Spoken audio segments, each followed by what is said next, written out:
Hello प्यारे बच्चों, आज हम लेके आए हैं आपके लिए क्लास 12th में चैप्टर 2 और आज का टॉपिक है हमारा potential due to a group of charge. तो स्टार्ट करते हैं। Potential due to a group of point charges. तो as we have seen in the figure, we have so many charges and we have to find out net potential at a single point P. So, we will use the superposition principle and just algebraic sum of all potential due to the individual point charge at point P. क्या करेंगे हम कि हमारे पास जितने भी point charges होंगे सभी की वजह से पॉइंट P पर हम इलेक्ट्रिक पोटेंशियल निकालेंगे एंड देन सभी को ज्वाइन कर देंगे एल्जेब्रिकली सम। एक चीज का हम ध्यान रखेंगे कि जो पोटेंशियल है वो स्केलर क्वांटिटी है और उसमें हमें डायरेक्शन को ऑब्जर्व नहीं करना है कि पोटेंशियल किस डायरेक्शन में होगा। जैसा कि हम फोर्स के केस में या इलेक्ट्रिक फील्ड के केस में करते थे, यहां पर हम क्या करेंगे, जस्ट सम करेंगे। There is no need of the direction. तो समझ लेते हैं एक बार हमसे क्या कहा गया है। With the help of superposition principle we can find net potential at a point due to group of point charge. हम सभी की वजह से इंडिविजुअल पोटेंशियल निकालेंगे और देन उसको सम करेंगे, जिससे हमें क्या मिलेगा, नेट पोटेंशियल मिल जाएगा।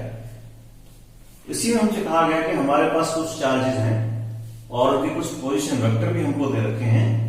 तो पॉइंट पी पर नेट पोटेंशियल कितना हो जाएगा, सभी के पोटेंशियल फाइंड करेंगे और सबको क्या करेंगे, ज्वाइन करेंगे। तो V1 पोटेंशियल कितना हो जाएगा, चार्ज Q1 है, डिस्टेंस R1 है, तो पोटेंशियल कितना हो जाएगा 1/4πε0 Q1/R1। ठीक उसी तरीके से सभी के लिए कैलकुलेट कर लेंगे हम। V2 is equal to 1/4πε0 Q2/R2। ठीक उसी तरीके से Vn के लिए होगा, सभी की वैल्यू पुट करेंगे सेकेंड इक्वेशन से। इक्वेशन नंबर 1 में वैल्यू को पुट करेंगे, V इज इक्वल टू मिल जाएगा हमको 1/4πε0 Q1/R1 plus 1/4πε0 Q2/R2 plus and so on. जितने भी चार्ज पार्टिकल होंगे सभी का पोटेंशियल का सम। जो कॉमन होगा उसे बाहर रखेंगे 1/4πε0, जो कॉमन नहीं है उसे ब्रैकेट में रखेंगे Q1/R1 plus Q2/R2 plus Q3/R3 and so on. Then V is equal to 1/4πε0 summation of Qi/Ri, where I is equal to 1 to n number of charge particles. In this question, what is the electric potential at point P located at the center of the square of point charges shown in the figure? The distance d is 1.3 meter and the charges are this. हमसे कहा गया है हमारे पास 4 point charges हैं and they are arranged at the corner of a square. हर एक की वैल्यू गिवन है। कहा गया है पॉइंट पी पर पोटेंशियल क्या होगा, what is the net potential at point P. Distance given है डी, इट इज 1.3 मीटर। तो हमने आपको बताया था जहां पर हमें ग्रुप ऑफ चार्ज मिलेगा और एक पर्टिकुलर पॉइंट पे जब हमें पोटेंशियल निकालना होगा तो हम क्या करेंगे, एल्जेब्रिक सम करेंगे। मतलब ये कि Q1 की वजह से पॉइंट P पर हम पोटेंशियल फाइंड करेंगे, डिस्टेंस को नाम दे देंगे हम R1। ठीक उसी तरीके से Q2 से जो डिस्टेंस हो जाएगी R2, Q3 से डिस्टेंस हो जाएगी R3 और Q4 से डिस्टेंस हो जाएगी R4। एक चीज ध्यान देने की है, क्योंकि ये स्क्वायर है और हम सभी जानते हैं स्क्वायर के जो डायगोनल होते हैं एक दूसरे को बाइसेक्ट करते हैं। इसका मतलब R1 is equal to R3 and R4 is equal to R2। All these R1, R2, R3, R4 are equal. So therefore first of all we find the distance R1, R2, R3 and R4. So according to question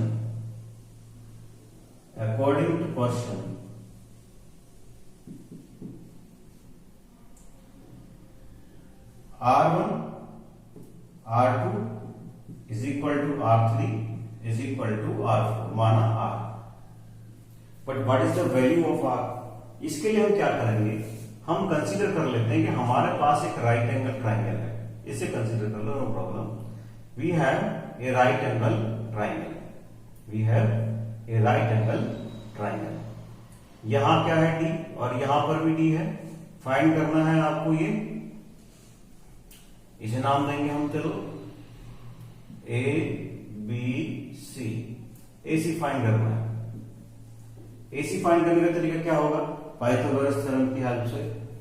hypotenuse, तो AC square is equal to AB square plus BC square. AB is how much? D square, BC D square 2D square is equal to AC का whole square. तो what is the value of AC? Basically AC is equal to AC is equal to root 2 D। AC कितना है, root 2 D, and R कितना है, what is the R? R is this ना, ये सभी equal है, किसके इक्वल हैं, ये सभी R के इक्वल है।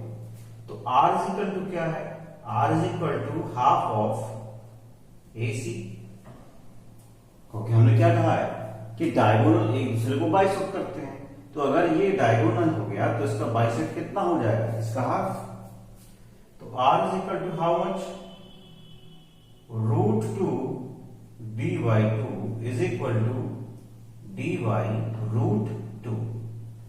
तो इस तरीके से हमें क्या मिल गया, यहाँ पे हमें मिल गया यहाँ पे R की value, R1 is equal to R2 is equal to R3 is equal to R4 is equal to R। ये सभी क्या है, R के इक्वल है। तो R is equal to how much, R is equal to D upon root 2। Where is D क्या है, D is 1.3 upon 1.41। Root 2 की वैल्यू क्या है, 1.41। तो अगर आप इसको सॉल्व करेंगे तो आपको मिलेगा 0.9। Okay, then we have to find net potential. तो net potential is equal to V1 plus V2 plus V3 plus V4। कहां निकालना चाहते हैं, पोटेंशियल एट पॉइंट P। तो 1 की वजह से P पर पोटेंशियल, 2 की वजह से P पर पोटेंशियल, 3 की वजह से P पर, 4 की वजह से P पर, सबका पोटेंशियल निकालेंगे, सबको सम करेंगे। फॉर्मूला हम जानते हैं 1/4 पाई एप्सिलॉन नॉट कॉमन हो जाएगा, अंदर बचेगा R Q1 upon R1 plus Q2 upon R2 plus Q3 upon R3 plus Q4 upon R4। Where R1 R2 R3 R4 क्या है, इक्वल है, सिमिलर है, सभी की वैल्यू एक जैसी है। Now we can find 1/4 pi epsilon naught. Q1 is how much, 12 nano coulomb R। Q2 is -24 nano coulomb R। Q3 31 nano coulomb R plus Q4 17 nano coulomb upon R। तो इस तरीके से हम क्या फाइंड करेंगे, net potential at point P हम find करने वाले हैं। इसे आप नोट करिए, सॉल्व करेंगे इसको। R कॉमन हो गया सभी में, R is common in all, R common हो गया है। अभी हमें क्या करना होगा, देखिए VP इज इक्वल टू, इसकी वैल्यू हम सभी जानते हैं कितनी होती है, 9 × 10⁻⁹ और इसे सॉल्व कर लेते हैं। 12 और 31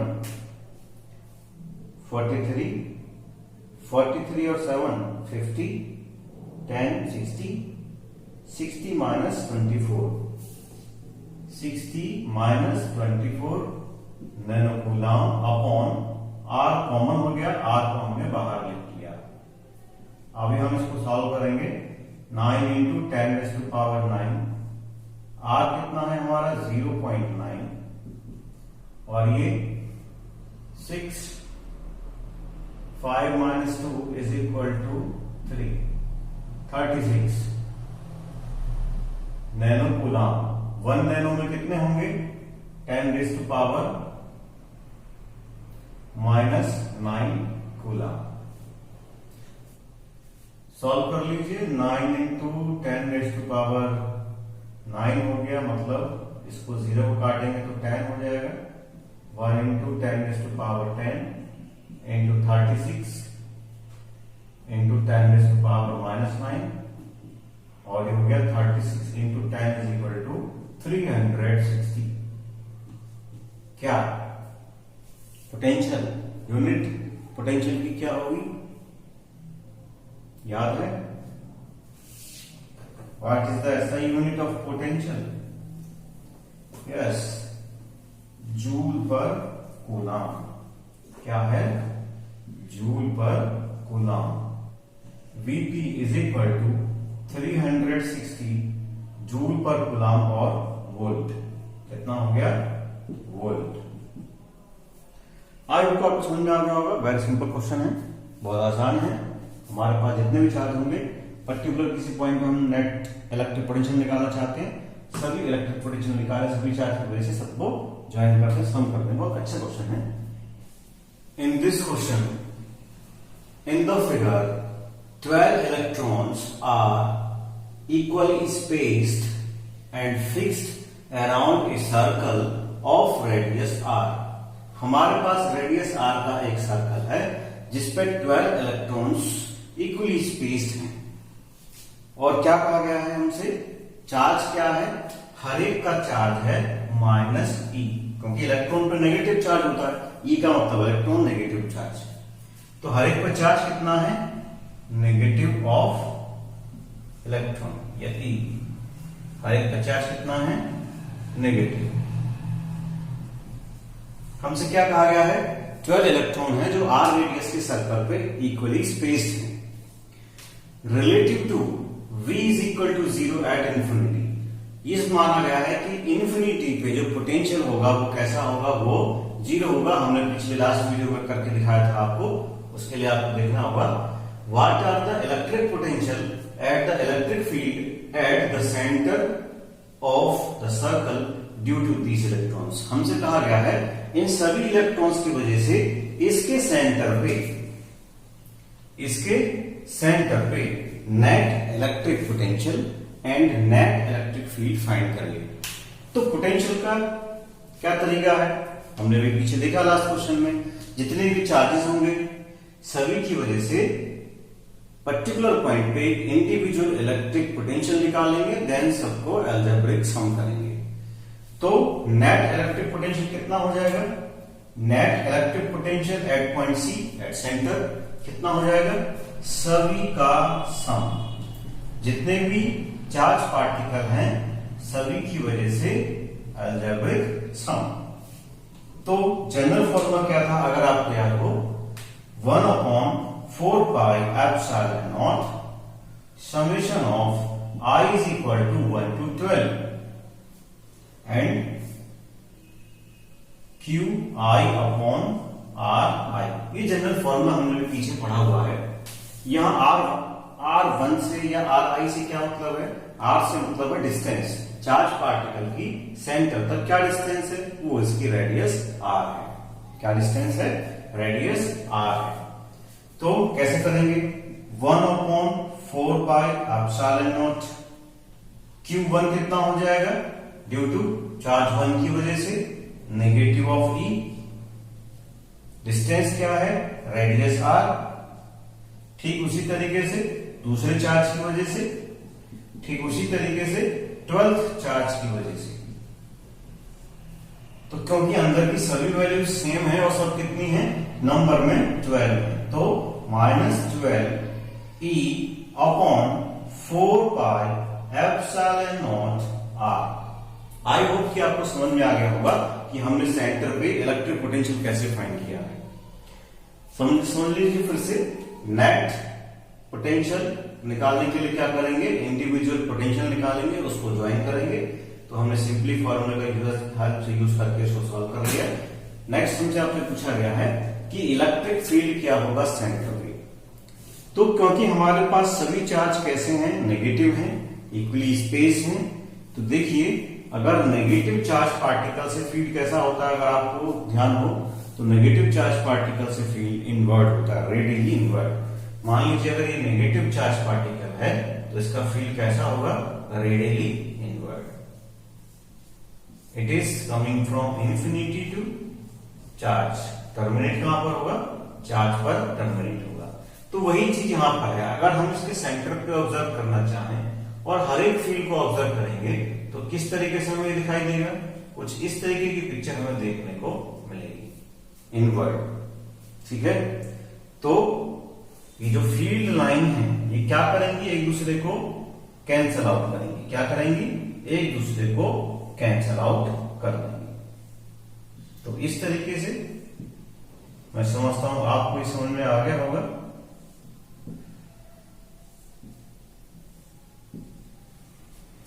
हाउ मेनी चार्जेस, 1 2 3 4 5 6 7 8 9 10 11 12, ये इधर। ठीक है, तो इसके इलेक्ट्रिक फील्ड को काउंटर किया इसने, इसके इलेक्ट्रिक फील्ड को काउंटर किया इसने, इसके इलेक्ट्रिक फील्ड को इसने काउंटर किया, इसके इलेक्ट्रिक फील्ड को इसने कैंसिल कर दिया, इसके इलेक्ट्रिक फील्ड को इसने कैंसिल कर दिया, इसके इलेक्ट्रिक फील्ड को इसने कैंसिल कर दिया। तो ऐसे केस में सेंटर पे नेट इलेक्ट्रिक फील्ड क्या हो जाएगा, जीरो हो जाएगा। हमने लास्ट क्लासेस में चैप्टर फर्स्ट में पढ़ा हुआ है कि स्फीयर के अंदर अगर एक हॉलो स्फीयर हमारे पास में है, चार्ज उसके सरफेस पे यूनिफॉर्मली डिस्ट्रीब्यूटेड है, तो सेंटर पे चार्ज कितना होगा, सेंटर पे चार्ज जीरो होगा। तो जब सेंटर पे चार्ज जीरो होगा तो फील्ड भी जीरो होगा। वही चीज हमने यहां ऑब्जर्व की है। यहां चार्ज कहां है, इस सर्कल के सरकमफ्रेंस पे। हमसे पूछा है सेंटर पे फील्ड क्या होगा, तो सेंटर पे चार्ज तो है ही न चार्ज है तो फील्ड भी नहीं होगा। तो फील्ड क्यों नहीं होगा, क्योंकि हमने ऑब्जर्व किया कि सरकमफ्रेंस पे जितना भी चार्ज था उसका फील्ड एक दूसरे को क्या करता है, कैंसल आउट कर देता है। तो हम क्या बोलेंगे इलेक्ट्रिक फील्ड के लिए इसमें, no net electric field at the centre. क्या बोलेंगे, no net electric field at the centre. Electric field is vector quantity. Electric field is vector quantity. So the electric field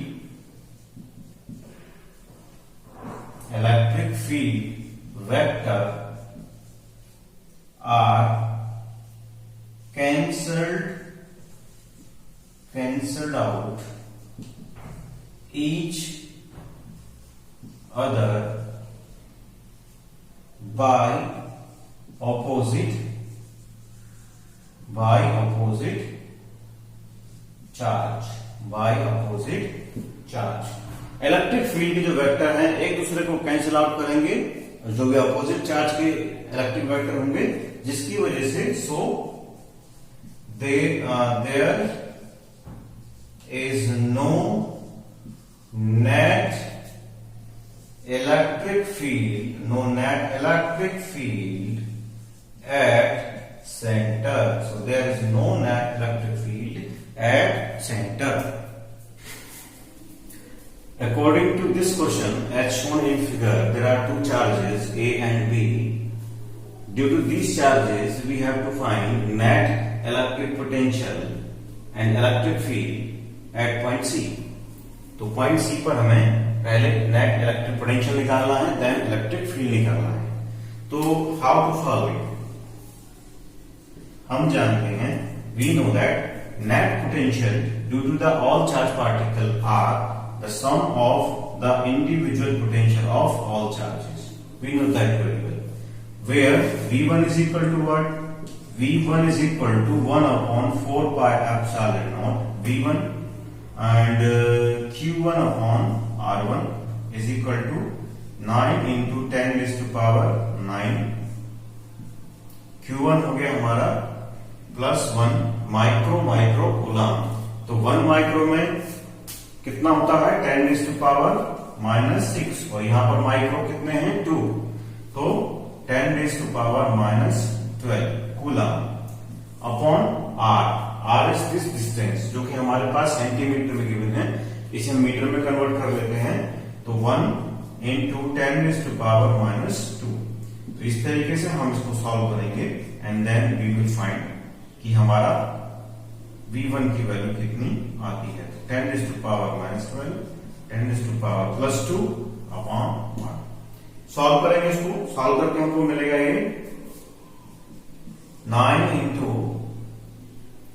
9 और 2 11 10 raised to power 11 और -12 -1 is equal to, it can be right 0.9 volt. तो V1 कितना निकल के आ गया 0.91 volt. Now we can find V2।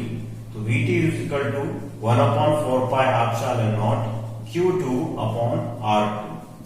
तो 9 into 10 raised to power 9 into Q2 is 2 into 10 raised to power -12। अभी मैंने बताया 1 माइक्रोन में 10 raised to power -6, तो 2 माइक्रोन में कितने हो जाएंगे 10 raised to power -6 into 10 raised to power -6, जो हमको क्या देगा 10 raised to power -12। Base same होने पर पावर्स ऐड हो जाते हैं। डिवाइडेड बाई R2 कितना है हमारे पास 3 centimetre and it can be right 3 into 10 raised to power -2 centimetre. Okay, then 9 into 10 raised to power 9 to 10 raised to power -12 into 10 raised to power 2 upon 3। 3 से 3 times cut जाएगा and 3 2 जा 6 9 to 11 और 10 raised to power -1। It can be right 0.6 volt। तो what is the total potential? The total potential is V1 plus V2। V1 is how much? V1 is 0.9 volt and V2 is 0.6 volt, and the final answer is how much? 9 6 15, yes, 1.5 volt। This is our net potential at point C। point C पर net potential निकालने का तरीका। Okay, very good. Now we find the electric field. अभी हम निकालना चाहते हैं क्या? इलेक्ट्रिक फील्ड निकालना चाहते हैं। तो इलेक्ट्रिक फील्ड हम कैसे निकालें? देखिए, how to find electric field. First of all, we find electric field is a vector quantity, so we will observe the direction also। तो क्योंकि दोनों ही चार्ज पार्टिकल पॉजिटिव हैं, तो due to the first charge field की direction कैसी होगी? Outward. कैसी होगी? Away from A. कैसी होगी? Away from A. या इसको हम E A नोट कर सकते हैं या हम E1 नोट कर सकते हैं, डजंट मैटर। ओके, ये भी पॉजिटिव चार्ज है, तो इसकी वजह से फील्ड की डायरेक्शन कैसी होगी? Away from B. Away from B, या E1 E2 कर लेते हैं। E1 E2, away from B, away from A. तो first of all we find what is the value of E1 and E2। तो वही according to let first of all we find E1 is equal to how much? 1 upon 4 pi epsilon naught Q A upon, या 1 बोल देते हैं इसको क्योंकि first charge particle है, upon R1 square. तो 9 into 10 raised to power 9 Q1 है हमारा 1 into 10 raised to power -12, R1 है हमारा 1 into 10 raised to power minus 2 का whole square. It can be write 9 into 10 raised to power 9, 1 into 10 raised to power minus 12, 1 into 10 raised to power minus 4. Or it can be write E1 is equal to 9 into 10 raised to power 9 or 12 minus 12. So minus का 3. And this goes to up 10 raised to power plus 4. So E1 is equal to 9 into 10 raised to power 1 और 90. Electric field कितना हो गया? 90. Unit क्या होगी? Unit में भी newton per coulomb. Okay, very good. Now we find E2. This is E1. Now we find E2. E2 is 1 upon 4 pi epsilon naught due to this charge particle E2. Q2 upon R2 square. So 9 into 10 raised to power 9 into 2 into 10 raised to power minus 12. क्योंकि micro into micro 10 raised to power minus 12. R2 is 3 centimeter, so 3 into 10 raised to power minus 2 का whole square. It can be write as E2 is equal to, ये 3 3 9 हो जाएगा, तो 9 से 9 cut जाएगा. क्या बचेगा?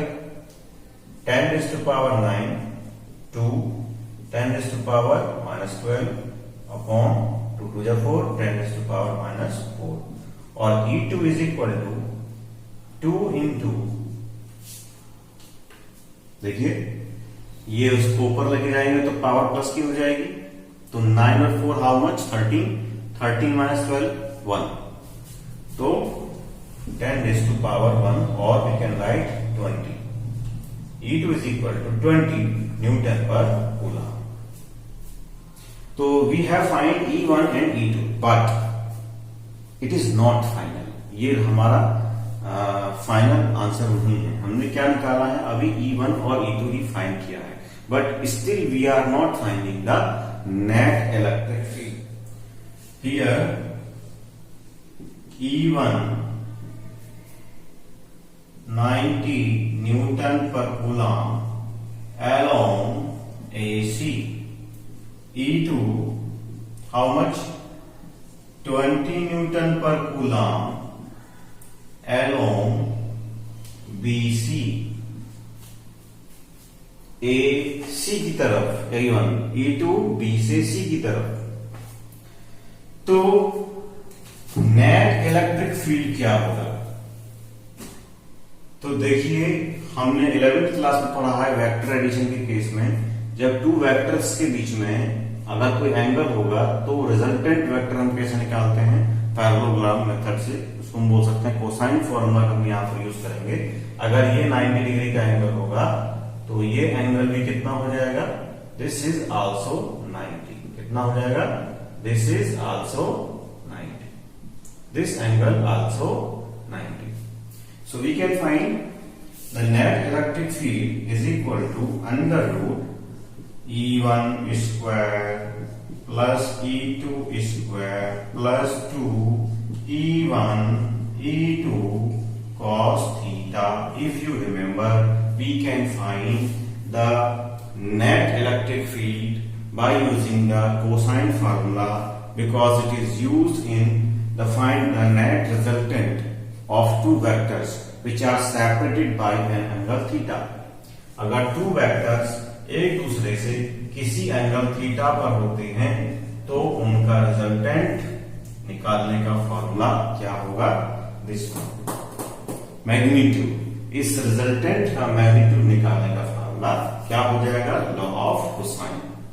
आपने 11th में पढ़ा है तो आपको आई होप किया आ गया. क्या निकालना? मैग्नीट्यूड निकालना. तो E1 is how much? 90 square. E2 20 square plus angle कितना है? अगर ये 90 तो ये भी क्या हो जाएगा? 90 हो जाएगा. और cos 90 क्या देगा आपको? cos 90 देगा 0। क्या देगा cos 90? Cos 90 gives us 0. So E1 is equal to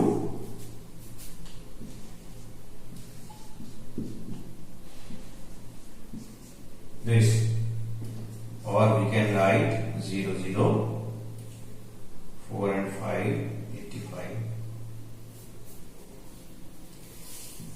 E is equal to, we can write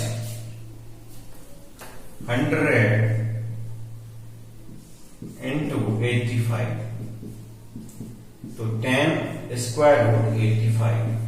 We know that 9 का स्क्वायर कितना होता है? 81. तो इसका मतलब 85 का जो स्क्वायर रूट होगा वो 9 से ज्यादा होगा। तो इसको आप कैलकुलेट कर सकते हैं। ये हो जाएगा 10 into 9.22, so 92.2 is equal to कितना आ गया? 92.2 newton per coulomb.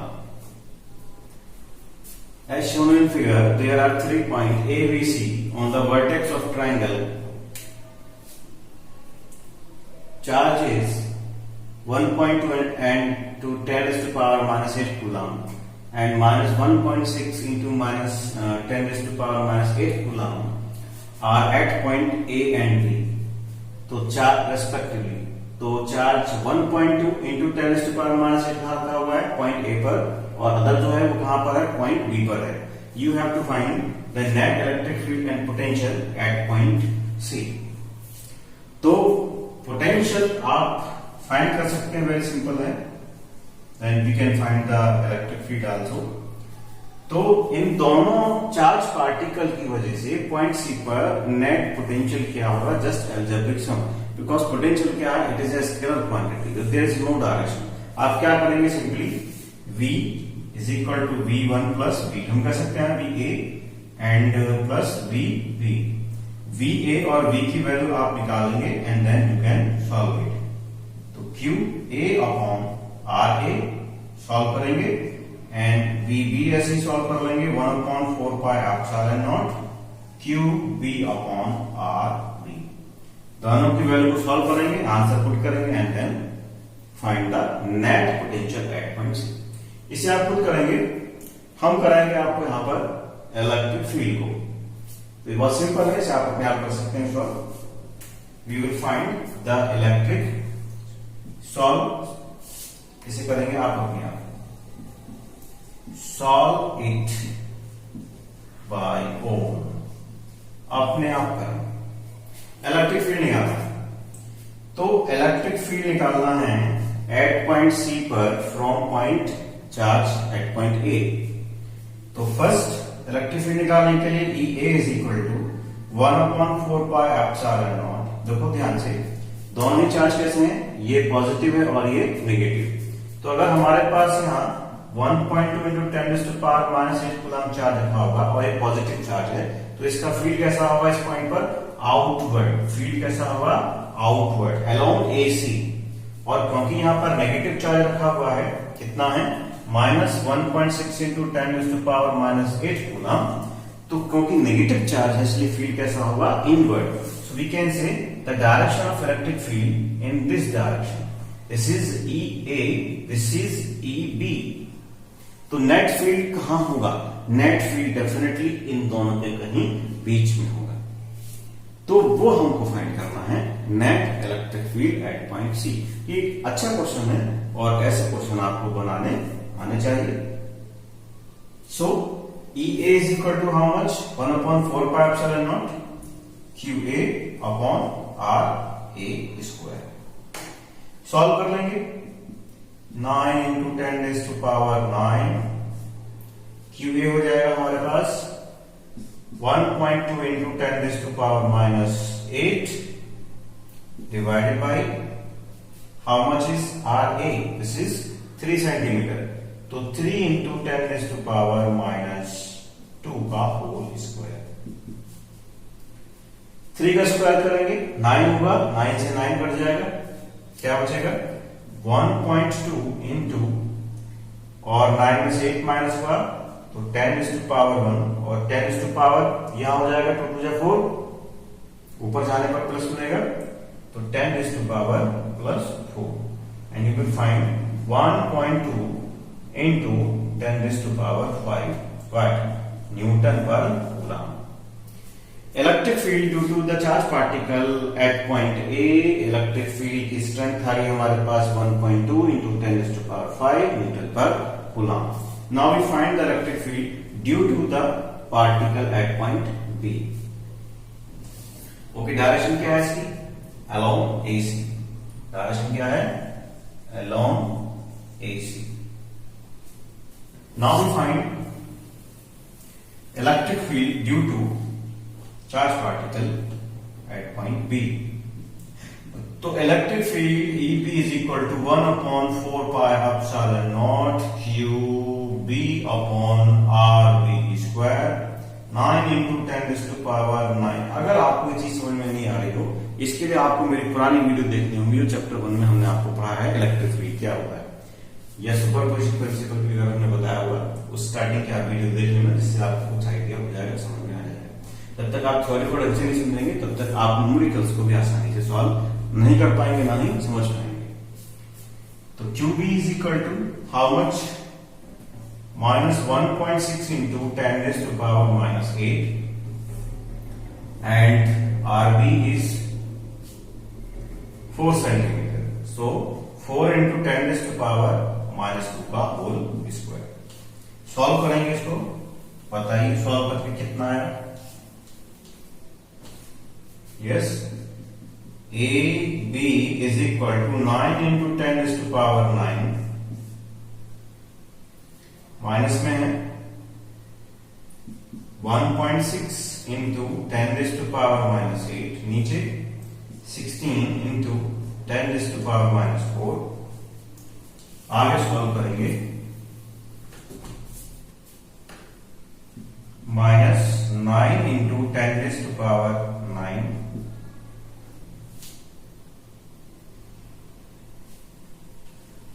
1.6 into 10 raised to power -8 upon 16, और इसको लिखा जा सकता है 10 raised to power +4। इससे इसको काट दीजिए, 0.1 टाइम्स कट जाएगा, क्या आएगा? मल्टीप्लाई करेंगे 0.9 इंटू 10 रेज़ टू पावर 4 है और यहां 9 है, 9 और 4 कितना हो गया? 13 13 माइनस 8 कितना हो जाएगा? 5। तो 10 रेज़ टू पावर 5 न्यूटन पर कूलम्ब एलोन CB। तो EB इलेक्ट्रिक फील्ड किस डायरेक्शन में आ गया? along CB। Now we have to find the net electric field at point C।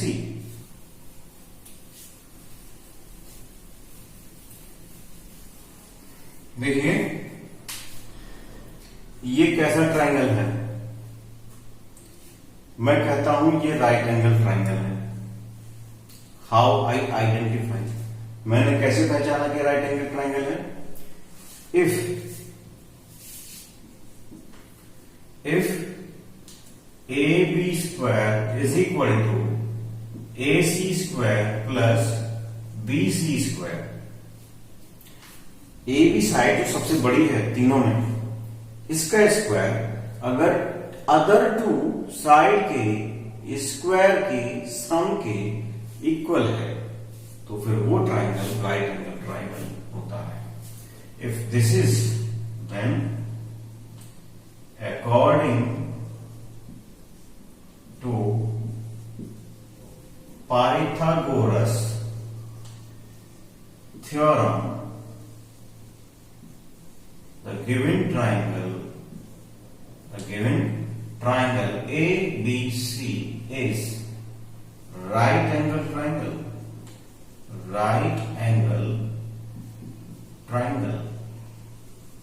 Then according to Pythagoras theorem, the given triangle ABC is the right angle triangle। इसका मतलब जो सबसे longest side है उसके opposite जो angle होगा वो right angle होगा।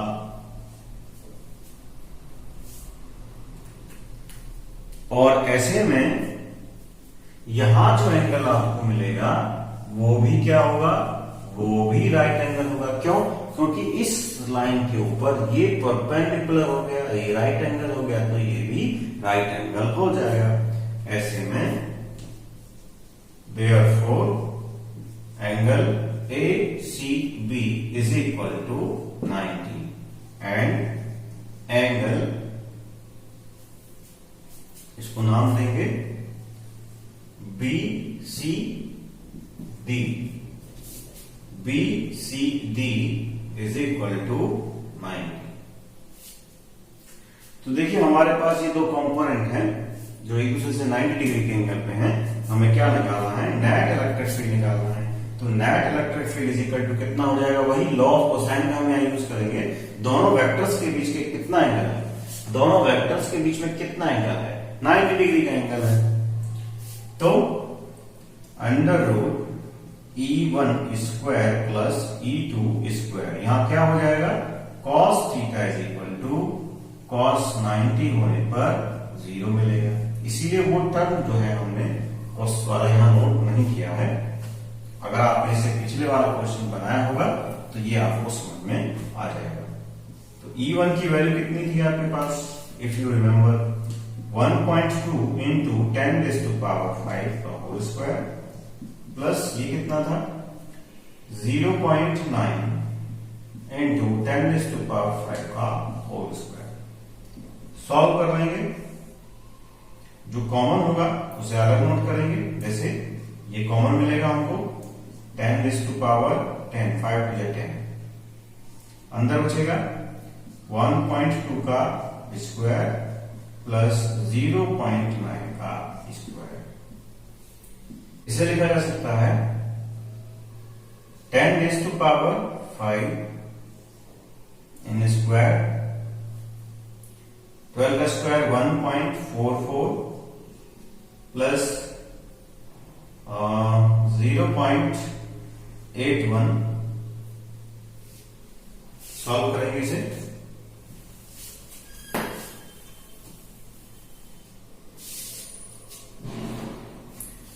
Net electric field is equal to 10 raise to power 5 4 1 5 8 4 12 और 2 2 2 5, क्या मिलेगा 2 2 5 और पॉइंट लगेगा यहां पर। ये किसका स्क्वायर रूट हो जाएगा, ये 15 का स्क्वायर रूट हो जाएगा, तो 1.5। तो इस तरीके से हमारा इलेक्ट्रिक फील्ड क्या निकल के आ गया, इस तरीके से हमारा इलेक्ट्रिक फील्ड आ गया, net electric field 1.5 into 10 raise to power 5 newton per coulomb. कितना आ गया, newton per coulomb. On the basis of electric potential and electric field, ये बहुत सिंपल न्यूमेरिकल होते हैं जनरली। अगर आपके बेसिक कॉन्सेप्ट क्लियर होंगे तो आपने आसानी से बना लेंगे।